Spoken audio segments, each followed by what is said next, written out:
만유한 받으시옵소서. 날 위에 드신 가시가 감디가 저 겟세마네 기도를 늘 기억하게 하시고 그 십자가의 은혜로 날 인도하소서. 부셨던 묻던 내게 보이시옵소서. 잠그신 동안 천사가 굳게 지키었네. 저 겟세마네 기도를 늘 기억하게 하시고 그 십자가의 은혜로 날 인도하소서. 마리아처럼 새벽에 주께로 갑니다. 인무당 내게 보이사 날 가르치소서. 저 겟세마네 기도를 늘 기억하게 하시고 그 십자가의 은혜로 날 인도하소서. 고난의 잔을 날 위해 다 마셨나이다. 나 항상 나의 십자가 감당케 하소서. 저 겟세마네 기도를 늘 기억하게 하시고 그 십자가의 은혜로 날 인도하소서.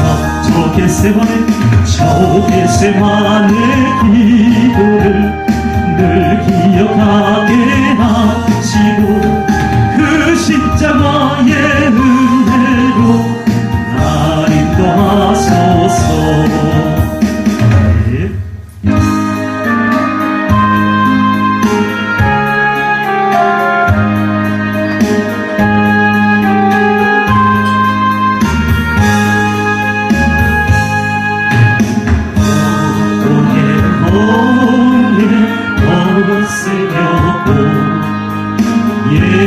예수께로 나갑니다. 자유와 기쁨 베푸시는 주께로 갑니다. 병든 내 몸이 든든하고 빈궁한 삶이 굳게 지며 죄악을 벗어버리려고 주께로 갑니다. 낭패와 실망 당한 후에 예수께로 나갑니다. 십자가 은혜 받으려고 주께로 갑니다. 슬프던 마음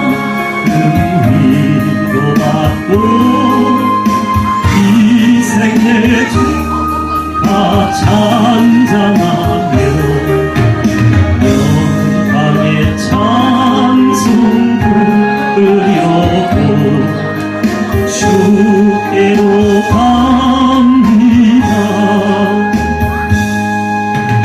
교만한 마음을 내버리고 예수께로 나갑니다.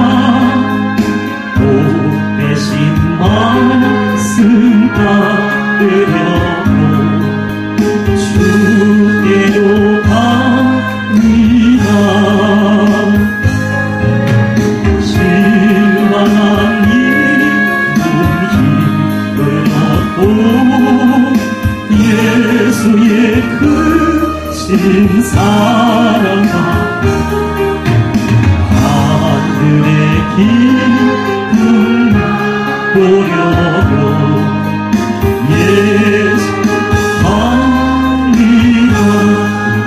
예수 십자가에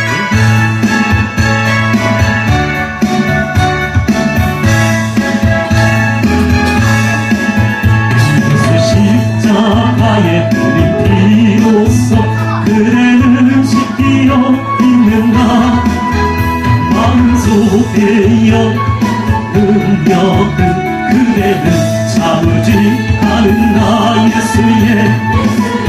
예수의 보혈로 그대를 지키어 있는가 마음속에 여러 가지 죄악이 깨끗이 씻기어 있는가 주 예수와 밤낮으로 늘 함께 그대를 하는가 아무 때나 어디서나 그대를 십자가 들고 있는가 예수의 보혈로 그대를 지키어 있는가 마음속에 여러 가지 죄악이 깨끗이 씻기어 있는가 주님께서 다시 그대를 연결할 예복이 있는가 그대 몸은 거룩한 곳 성경 들어갈 준비가 됐는가 예수의 보혈로 그대를 지키어 있는가 마음속에 여러 가지 죄악이 깨끗이 씻기어 있는가 모든 죄에 따라오진 예복을 주 앞에 지금 나서서 샘물같이 솟아나는 보혈로 눈보다 너희의 씻으라 예수의 보혈로 그대를 지키어 있는가 마음속에 여러 가지 죄악이 씻기어 있는가 예수의 보혈로 그대를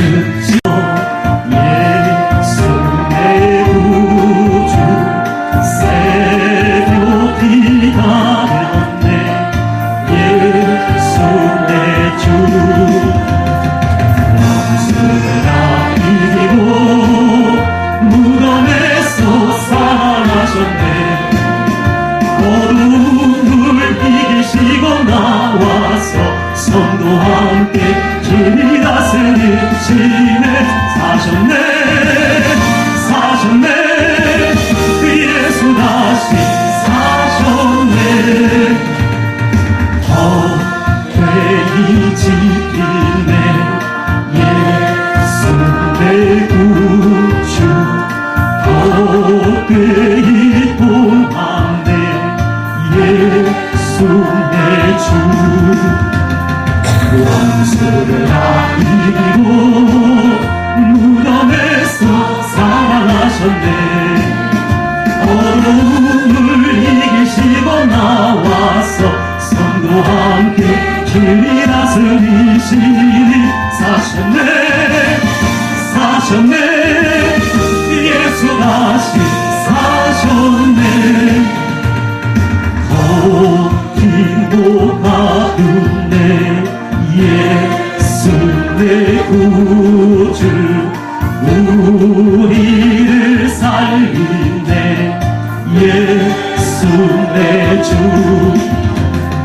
원수를 다 이기고 무덤에서 살아나셨네 어둠을 이기시고 주와서 성도와 함께 길이 다스리시네 사셨네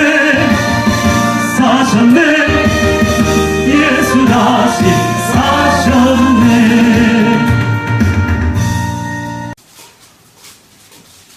28장 1절로부터 10절까지 말씀입니다. 다같이 한 목소리로 합독하겠습니다. 안식일이 다 지나고 안식 후 첫날이 되는 새벽에 막달라 마리아와 무덤을 보려고 갔더니 큰 지진이 나며 주의 천사가 하늘로부터 내려와 돌을 굴려내고 그 위에 앉았는데 그 형상이 번개같고 그 옷은 눈같이 익어내 지키던 자들이 그를 무서워하여 떨며 죽은 사람과 같이 되었더라. 천사가 여자들에게 말하여 이르되 너희는 무서워하지 말라. 십자가에 못 박히신 예수를 너희가 찾는 줄을 내가 아노라. 그가 여기 계시지 않고 그가 말씀하셨던 대로 살아나셨느니라. 와서 그가 누우셨던 곳을 보라. 또 빨리 가서 그의 제자들에게 이르되 그가 죽은 자 가운데서 살아나셨고 너희보다 먼저 갈릴리로 가시나니 거기서 너희가 배우리라 하라. 보라 내가 너희에게 일렀느니라 하고 그 여자들이 무서움과 큰 기쁨으로 빨리 무덤을 떠나 제자들에게 알리려고 다름질할세. 예수께서 그들을 만나 이르시되 평안하냐 하시거늘 나와 그 발을 붙잡고 경계하니 이에 예수께서 이르시되 무서워하지 말라 하소 내 형제들에게 하라. 거기서 나를 보리라 하시니라. 아멘. 부활절 주일 예배를 드리고 오랍니다. 부활절 예배에 먼저 오신 여러분 모두를 축복하며 환영합니다. 우리는 하나님의 아들이시며 하나님의 본체이신 바로 예수 그리스도, 우리에게 하나님이신 예수님이 인간의 몸을 입고 이 땅 가운데 찾아오셨는데 우리가 평소에 생각해보지 못하는 그런 부분들은요 하나 있어요. 우리는 십자가를 외치고 십자가의 고난 주간을 한 달을 넘게 이렇게 기념합니다. 기립니다. 그런데요, 정작 하나님의 아들 예수께서는 왜 죽으셨을까? 그분은 왜 죽으셨는가 하는 거예요. 그분은 왜 죽으셨는가 하는 거에 대한 우리가 묵상함이 비교적 하나님의 성경 말씀의 모든 말씀 가운데서 적더라라는 그 점을 찾아 발견했습니다. 왜 하나님의 아들이 죽으셔야만 했지? 라는 의문은 잘 생각해보지 않는 것 같다는 거예요.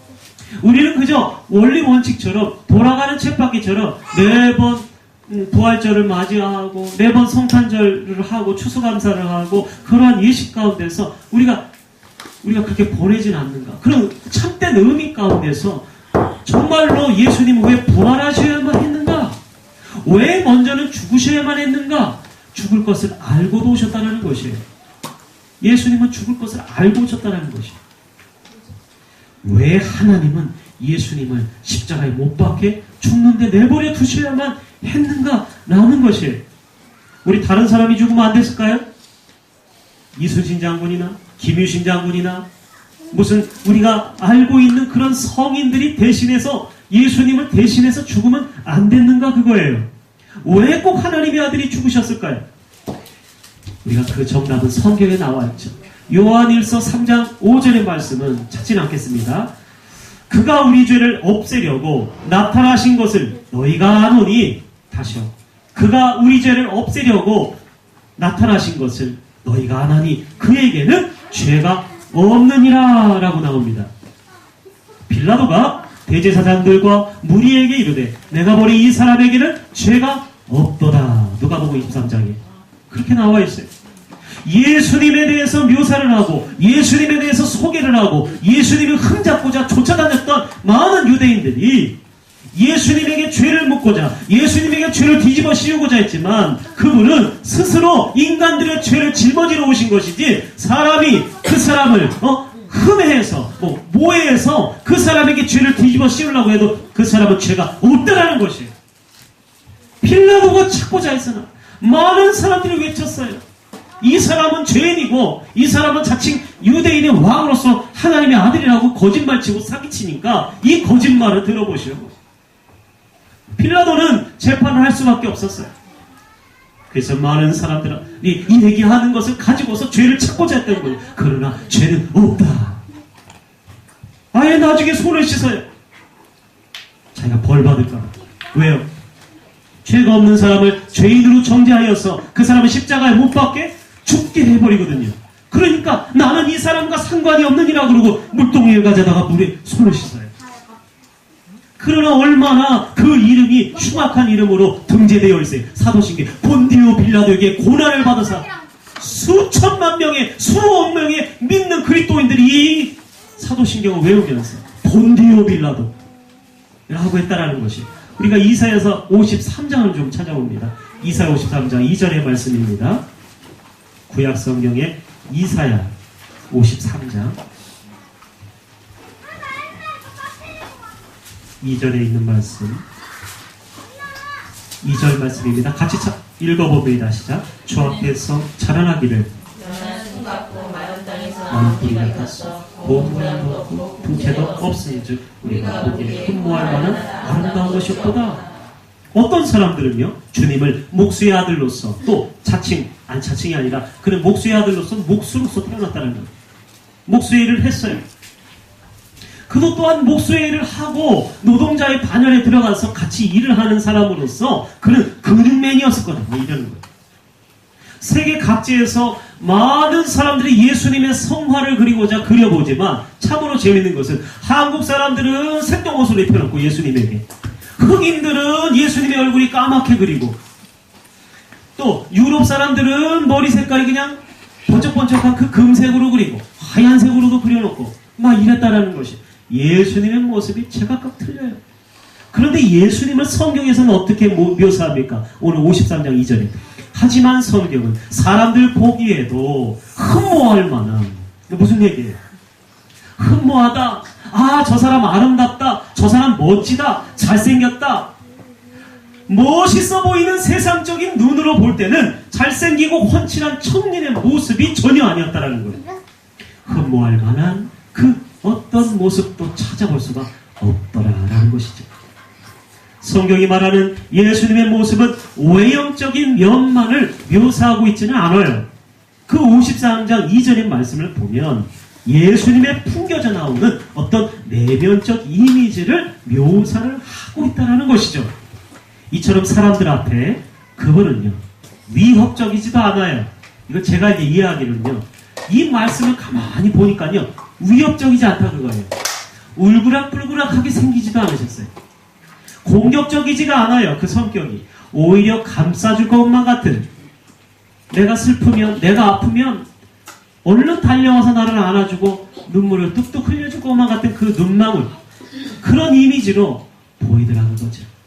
어떤 우리는 말할 수 없는 하나님의 그 신적 권능 앞에서 예수님의 인성과 신성을 같이 바라보면서 뭔가 신비스러움까지 느껴졌을 것이, 그래서 털썩 주저앉으면서 주여 나는 죄인으로서이다. 나를 떠나소서. 아니, 하나님을 만난 사람이 왜 멀리합니까? 깜짝 놀랍니까? 차라리 소원을 빌지. 그러나 베드로는 주님, 주여 나를 떠나소서. 당신은 범상한 사람이 아닌데, 당신은 사람이 아닌데 보니까는 신과 같다 라는 것이에요. 나를 떠나소서. 그냥 모습, 예수님은 그냥 그 신비로운 그 모습과 인간의 모습이 같이 합해놓은 그냥 그대로의 모습이라고 할 수밖에 없어요. 뭐라고 표현하기가 힘들어요. 마치 천국을 본 사람들이 천국에 대해서 묘사를 못해요. 막 버벅거려요. 어떻게 표현할 수가 없대요. 이 세상에는 없는 색깔들이 막 있더라는 거예요. 없는 꽃들이 있더라는 거예요. 없는 막 동물들이 있어요. 그걸 뭐라고 할지는 모른다는 거예요. 마치 예수님 그래요. 이건 천사도 아니시고 사람도 아니시고 예수님은 하나님 아들이세요. 하나님이십니다. 그 영광의 광채를 바라볼 때는 우리는 아마 베드로처럼 되지 않았을까. 무릎을 꿇는 것 이상으로 아예 땅바닥에 다 엎드려져서 주여 나를 떠나소서. 나는 죄인입니다. 제가 주님을 처음 만났을 때 고백. 나는 안죄인입니다. 안죄인입니다. 이랬어요. 그랬는데 나중에 성령님이 나를 폭발적으로 나를 만지시고 나를 죄짐 맡은 우리고 어찌 좋은 친구니 그 찬송으로 막 나를 때리시는데 그때 그냥 내 입에서 나오는 것은 나는 죄인입니다라는 얘기가 나는 생각도 못한 얘기가 막 나오는 거예요. 막 줄줄줄 나오는 거예요. 그러면서 막 통곡을 하면서 막 금요철야 시간에 사람들 앞에서 창피한지도 모르고 막 콧물을 흘리면서 내가 울었다니까요. 맨 앞에 앉아가지고 콧물을 흘리면서. 분명한 건요, 막 이래저래 상상하지만요, 그분은 하나님 나라에서는 그분이 주인공이라시라는 거예요. 하나님 나라, 인간의 나라가 아니에요. 하나님의 나라라고 했어요. 하나님 나라에서는 그분이 주체라는 것이에요. 김정일은, 김일성은 그래서 주체 사상을 가지고서 성부와 성자와 성령 하나님을 따라했어요. 그 주체 사상이에요. 그가 주가 되었어요. 그러나 그것은 거짓주예요. 거짓주인이에요. 참된 주인은 우리를 생명의 주님으로서 살려주신 하나님이심을 믿으시기 바랍니다. 그분이 최고라는 것은 우리가 모두 다 알고 있어요. 그분이 최고인 이유는 뭘까요? 그분은 하늘 권세, 땅, 모든 우주의 권세 다 갖고 계세요. 승리하셨고 하나님 아버지가 그분에게 다 물려주셨어요. 마치 아들, 딸에게 물려주는 것처럼 우주의 권세를 하나님께서 물려주셨다는 것이 가장 먼저 그분이 최고라는 이유는요. 그분이 많은 것을 가졌다. 이 우주의 모든 권세자다. 이런 것보다는요. 그분이 솔선수범하셨기 때문에 최고라는 것이 부하 직원들만 시키고 자신은 놀고 상사도 노는 그런 상사도 많은데 예수님은 이 나라에 온 세상에 온 우주에 전지전능한 왕이시면서도 인간의 몸을 입고 오셔서 겸손하게 어찌하여서 창조주가 인간에게 찔림을 당해서 죽으셨냐. 그 노래도 있잖아요. 마태복음 28장을 다시 펴봅니다. 마태복음 28장에 따르던 무리들이 예수님의 죽으신 무덤가에 찾아왔어요. 수많은 사람들이 왔고 수많은 사람들이 숨어서든 어떻게 해서든 궁금한 것이에요. 그때까지는 어땠어요? 믿음이 조금이라도 있었다는 거예요. 믿음이 있었어요. 예수님 아직 죽지 않으셨거든요. 신랑 같은 희망이 있었다는 것이에요. 배 안에서 학생들이 살아있을 거다. 내 자녀의 이름을 명단에 올리지 말아라. 사망 명단에. 왜요? 눈으로 보기 전에는 못 믿겠다는 거예요. 믿을 수 없다는 거예요. 믿기 싫다는 거예요. 제자들도 마찬가지였어요. 내 병을 고쳐주신 하나님의 아들이 십자가에 못 박혀 은혜를 받은 사람은 은혜를 알아요. 은혜는 원수로 갚지는 않아요. 그 짐승이죠. 그런데요, 봤을 때 하나님의 아들 예수님이 어떤 삶을 살았는지 많은 사람들이 은혜를 입었어요. 기적을 봤어요. 하나님의 말씀을 풀어 올바로 설명을 해줬어요. 사람들이 지각이 깨 있는 거예요. 거짓되고 왜곡된 말씀을 듣다가 어그러지고 뚫려있는 말씀이 아니라 막혀있는 말씀들을 듣다가 나는 올가매를 율법의 말씀을 듣다가 살아있는 생명의 말씀을 들으니까 사람들이 막 이제 살겠다는 거예요. 나 이제 살겠다. 예수님의 말씀이 너무 달고 오묘한 것이에요. 그도 그럴 것이 그분을 죽일 수가 없었어요. 그분은 한번 죽으셨어요. 그러나 죽기 전까지 사람들은 쫓아다녔다는 것이 거기서요. 사복음서를 대조해보면 저마다 특징 있는 역할들을 감당한 인물들이 나와요. 아리마대 요셉이라는 사람 나옵니다. 그 사람은 빌라도에게 예수님의 죽은 시체를 청구하여서 받습니다. 아리마대 요셉이 도대체 얼마나 정치인이었을까요? 아니에요. 아리마대 요셉은 부자였어요. 얼마나 많은 뇌물을 주었길래 그가 한마디를 하자. 그래 마치 약속이 난 듯이 빌라도가 바로 예수님의 시체를 내어주더라 그겁니다. 자, 두 번째로 요한복음 3장에 나오는 밤중에 찾아온 바리새인 유대 지도자가 있었어요. 그의 이름은 유명한 니고데모라는 사람이에요. 나중에 요한복음 끝장이 가갖고 거의 끝에 부분 가갖고 니고데모라는 인물이 성경에 아무리 찾아도 나오지 않더구만 도망갔어요. 네, 그 사람도 부자였어요. 가난한 자들에게 이것을 너의 소유를 팔아서 가난한 자에게 나눠주고 나를 좇으라. 많은 사람들이 그거에 대해서 고민하고 갈등하고 니고데모 어찌하여서 영생을 얻겠습니까? 그랬어요. 영생을 얻겠습니까? 사람이 모태에 들어갔다가 다시 태어날 수 있겠습니까? 그 의문을 영생에 대한 의문을 가지고 나왔다라는 것이에요. 그런데 그 사람의 이름은 단 한 번 성경에서 이제 안 나와요. 그러다가 마지막 장면에 언제 나오는가? 예수님 돌아가시고 나와요. 예수님 돌아가시고 어떻게 나옵니까?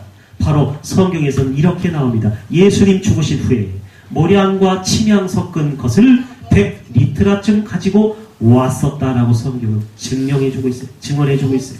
여인들이 있었어요. 여인들은 빈손으로 오지 않았어요. 여인들은 예수님의 그 고난과 그 부활 앞에서 부활할 것을 반드시 믿었느냐? 아니었어요. 여인들이 따라가서 단순한 믿음과 복음 있는 믿음을 가졌지만 예수님의 그 십자가의 죽으심의 그 고통 가운데서 예수님을 장사 지낼 수 있는 그러한 모략과 향기 나는 것과 그런 침향 그런 것들을 가지고 갔다라는 거예요. 그런데 언제 갔어요? 밤늦게 갔어요? 늦어요. 그러면 늘 신앙생활에도요, 이게 우선순위가 있어요. 뭐 할 때도 우선순위가 있어요. 늦게 하면 다 늦어요. 다 앞에 사람이, 열심히 있는 사람이 다 꿰차요. 그런데 그 여인들은 아주 열심당원이었어요. 제자들은 다 실망하고 다 뿔뿔이 흩어졌어요. 많은 수많은 사람, 병 고침받은 사람 하나도 없어요. 아무도 없어요. 시리에 빠졌어요. 낭망했어요. 땅을 치고 통곡하고 벽만 바라보고 있었어요. 집안에서 들어가서 나오지도 않았어요. 친구도 안 만났어요. 아마 곱기도 끊었을 것이에요. 그런데 그 여인들은 열심으로 부지런한 가운데 예수님을 쫓아다녔던 그 열심이 끝까지 보고자 했다는 것이. 그래서 그것을 장사 지낼 것을 가지고서 보따리를 싸가지고 이른 새벽 아침부터 찾아가가지고 무덤가에 갔더니 이게 웬일이에요? 예수님의 시체가 없는 거예요. 엉엉 울었어요. 누가 우리 예수님의 시체를 보았느냐? 누가 이 무덤문을 누가 우리를 위해서 열어줄 사람이 있겠느냐? 그때 깜짝 놀라요. 천사 2명이 그 앞에 앉아 있었다는 거예요. 그리고 나서 뭐라고 말씀하세요? 여인들아, 무엇을 찾느냐? 누구를 찾느냐? 예, 우리 예수님을 찾습니다. 이 사람들아, 예수님이 살아계실 때 너희가 믿지 않았느냐? 예수님이 살아계실 때 내가 3일 만에 부활이라고 죽었다가 부활이라고 너희에게 말하지 않았느냐? 3번 이상 말했어요. 제자들이 믿지 않았어요. 제자들은 그 무슨 말인지 도통 몰랐다라는 사실이야. 성경 그렇게 얘기해주고 있어요. 그런데 천사들이 꾸짖어요. 너희가 어찌하여서 살아있는 자는 죽은 가운데 찾느냐? 죽은 사람들 가운데 찾아봤자 이미 예수님은 살아나셨느니라 라고 한 것이. 그리고 나서 너희에게 얘기하고 미리 말씀한, 너희보다 먼저 갈릴리로 가리라 말씀한, 예수님의 말씀하신 예언의 성취가 하나하나씩 다 놀랍도록 이루어지는 장면이 3년 후도 아니에요. 30년 후도 아니에요. 300년 후도 아니에요. 3일 만에 일어난다라는 것이. 대체 누가 말씀을 믿었으며 누가 말씀대로 기다리고 기대하고 있었던 걸까요? 과연 어땠을까요? 그들의 믿음을 좀 살펴보기 원해요. 사람들의 모습은 이러했을 겁니다. 믿음이 전혀 없었던 것이 아니에요. 생각은 하고 있었을 것이에요. 예수님의 죽음을 보고 망연자실해 가며 뿔뿔이 흩어지고 슬퍼했지만 사람들 마음속에서는 뭐가 있었는가? 2가지가 있었어요. 첫 번째, 예수님의 말씀을 따라 믿는 믿음이 있었어요. 아, 믿음 없다 그러지 마세요. 믿음은 있어요. 믿음이 있었어요. 그러나 그 믿음 플러스 뭐가 있었느냐? 혹시 부활하실 수가, 혹시 살아나실 수가, 혹시 잠시 죽는 척 하시다가 안 죽으실 수가 있겠구나라는 아주 희미한 신랄 같은 자그마한 믿음에서 비롯된 2번째는 그 생각이라는 것이. 자, 제가 이 2가지 말씀드렸어요. 믿음과 믿음 플러스 생각을 말씀드렸어요. 아마 이런 얘기는 잘 못 들어보셨어요. 믿음이 있다? 우리에게 믿음 없다 그러는데 믿음이 있어요. 믿음이 다 있어요. 마음에서 갈등이 들 뿐이에요. 그런데 믿음 플러스에서 뭐가 생겼느냐? 뭐가 있었느냐? 믿음에 대한 그 갈망하는 생각, 붙잡은 생각. 내가 잘 될 수 있을까? 내가 일어날 수 있을까? 내가 이 예수님 살아날 수 있을까? 그런 생각 말이에요. 자, 믿음이라고 볼 수 있을까요? 아니면 내가 그냥 생각하는 것일까요? 믿음 플러스 생각이라고 그랬어요. 하지만 정확히 말해서 다시 말씀드립니다. 그것은 믿음 아니에요. 예수님이 원하시는, 하나님이 말씀하시는 성경에서의 믿음이 아니더라는 것이에요. 미안하지만 그것은 믿음 아니다. 보고 믿으려 한 거지 안 보고 믿는 것은 아니라는 것이에요. 사람들은 착각합니다. 내가 생각하기만 해도 하나님은 다 이루어 주실 거야. 그리고 기도 안 해. 내가 생각하기만 해도, 내가 원하기만 해도 믿음은 뭐 바라보는 것이라고 했으니까 내가 바라보고 가만히 있으면은 그 분명히 나에게 그것이 축복이 올 거야. 착각인 것이. 내가 생각하기만 해도 하나님은 믿음으로 여겨주실 걸 라는 그러한 안일한 어떤 그 도치에 빠져 있어요. 노, 그건 믿음 아니라고 하는 거예요. 그건 믿음 아니에요. 당신의 생각일 뿐이에요. 그래서 믿음과 생각이라고 했어요. 이 경계선상에서 우리는 착각하고 힘들어합니다. 어찌되었든 믿음에는 시간이 있어요. 이 시간이라는 것이 있어요. 천사가 나타나기 전까지 그랬다라는 것이. 이제 천사가 나타나 이렇게 말했어요. 2절부터 4절까지 읽어봅니다. 시작. 큰 지진이 나고요.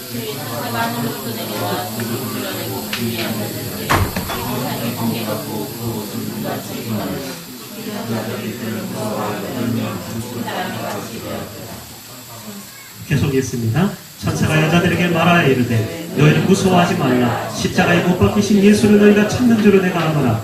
그가 여기 계시지 않고 그가 말씀하시던 대로 살아나셨느니라. 와서 그가 누우셨던 곳을 보라. 뭐라고 합니까? 보고 믿으라 그거예요. 너희가 너희에게 그렇게 3년간 말씀을 전했지만 그들이 결국에는 큰 시험이 오자 다 떨어졌다는 거예요. 우리 신앙생활에서도요, 시험과 풍파는 늘 옵니다. 늘 와요. 그런데 그것을 잘 넘는 사람이 신앙이 성장하는 것입니다.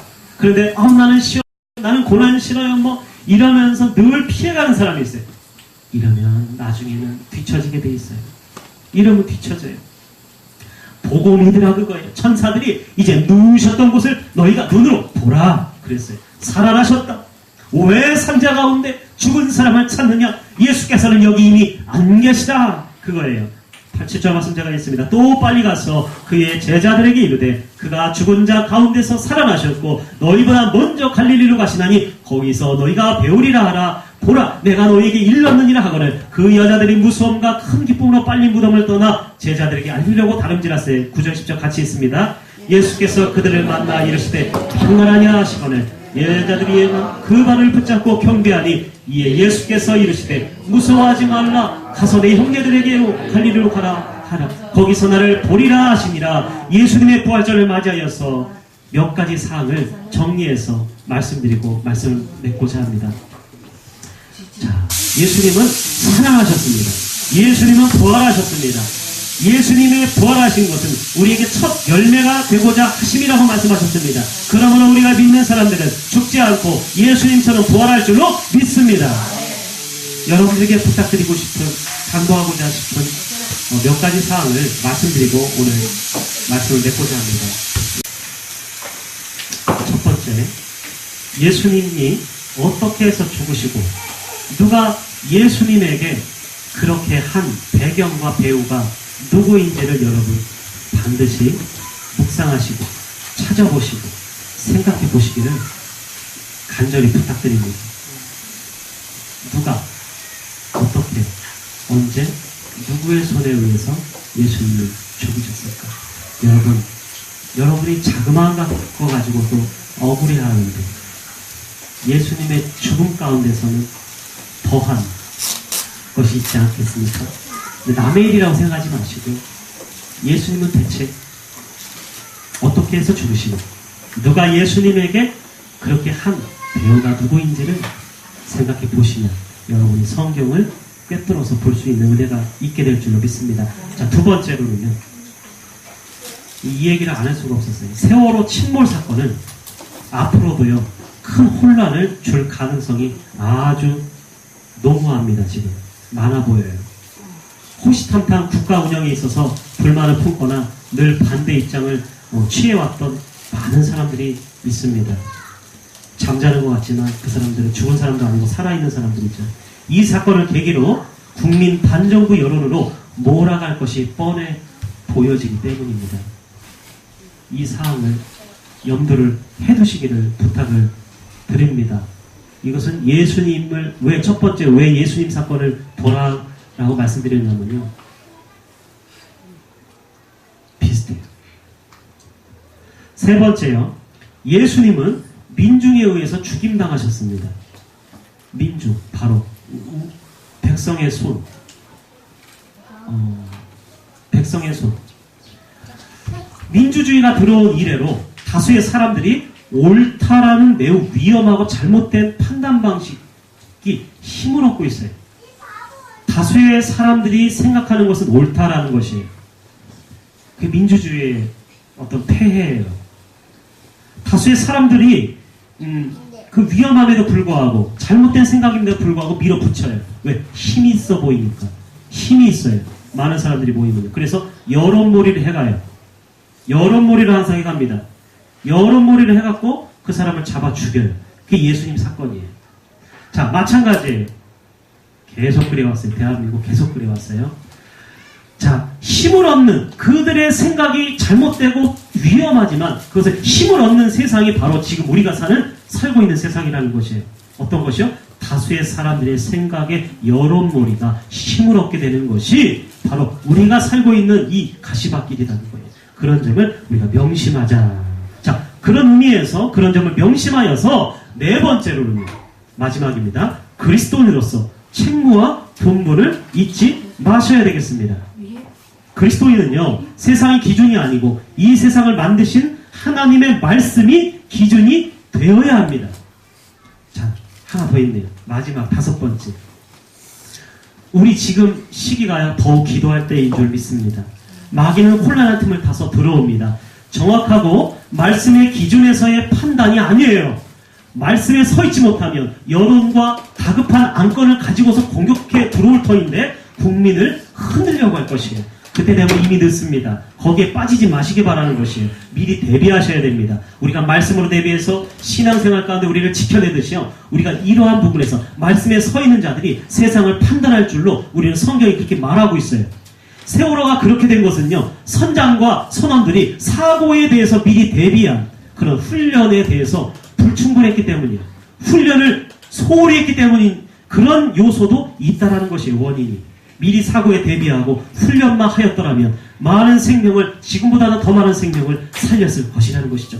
모쪼록 왕성한 교회 교인분들, 나라와 위정자들을 위해서 기도를 하시기를 부탁 말씀드립니다. 우리 통성으로 오늘 주의 한번 부르시고 오늘 이 사건에 대해서 또한 부활하심에 대해서 연결되어서 예수님 어떻게 돌아가셨는가, 또 어떤 일들이 지금 앞으로 일어날 일이 무엇인가에 대해서 우리는 믿는 그리스도인들이 기도하는 것은요, 대비해야 돼요. 대비할 줄로 믿습니다. 대비해야 되는 것이에요. 국가의 위정자들 위해서 기도하라고 성경은 얘기해요.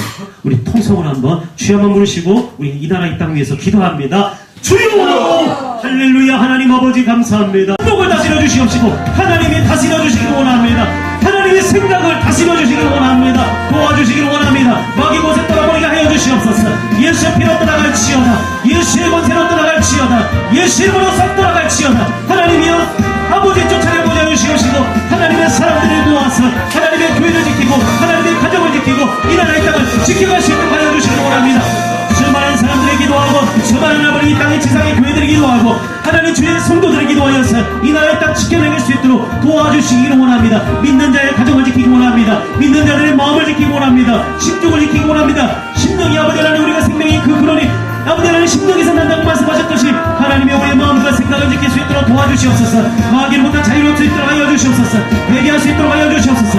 기도의 사람 되어서 이 나라의 땅 우리 자신 우리 가정 다 지켜낼 수 있도록 역사하여 주시옵소서. 도와주시옵소서. 예수님의 부활의 시동탄이 우리 하나님 아버지 그런 판단과 큰 아버지를 공천을 겪은 그 가정들에게도 하나님 아버지 소생하는 기쁨의 역사가 아버지 하나님 부어지게 도와주시옵소서. 하나님 이 나라 이 땅 위에 기도합니다. 하나님께서 박근혜 정부를 붙잡아 주시옵시고 박근혜 대통령 붙잡아 주시는 부자를 아버지 장관들과 국회의원들을 하나님 붙잡아 주셔서 올바로 갈 수 있도록 도와주시옵시고 민주주의가 다가 아니라 하나님의 말씀이 기준이 되는 우리 이 나라 대한민국 될 수 있도록 도와 역사하여 주시기를 원합니다. 살아계신 하나님께서 역사하시는 그런 나라 되기 원하옵고 살아계신 우리의 기도 하나님 아버지 받아 주시옵소서. 살아계신 예수님의 이름으로 감사하며